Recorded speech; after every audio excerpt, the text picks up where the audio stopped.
I have to ask because I think a great songwriter tells the truth, and every one of your songs, it's right out there.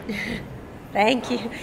Sometimes I feel like it's laziness or lack of imagination that I'm just, what's your band name? Jen Chapin. What are you talking about? My life.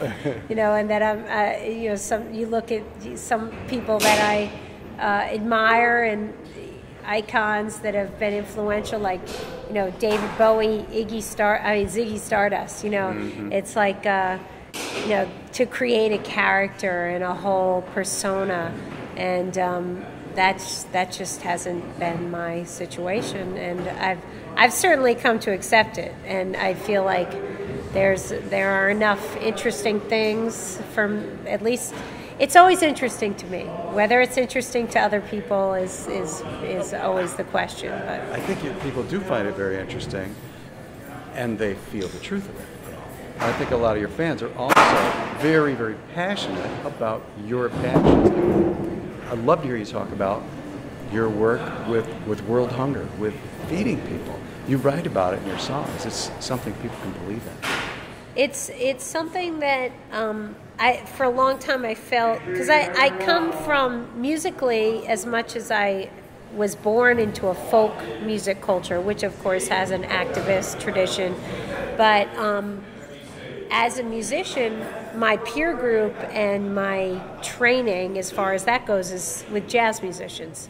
And in jazz, there's definitely the ethos of, like, you're just working on your instrument, you're in your own kind of bubble, and you're just getting better and better and working on your technique and so on.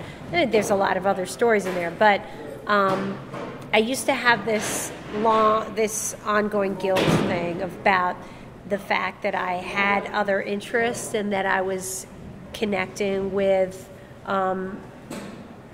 the food justice movement and so on, and I felt like, and my husband has been, as any great married partner is, a little, the little question of, like, well, is that taking away from your music? Are you spending enough time, focusing on your songs with all your volunteer work and so on? But the cool thing is that recently there's been increasing synergy and integration, and I think it's partly just the world that now things aren't so segmented. Everybody is a hybrid, hyphenated in their work, in their lives, and so it's been cool that I've been able to sort of express who I am and have that be honest and have that be understood.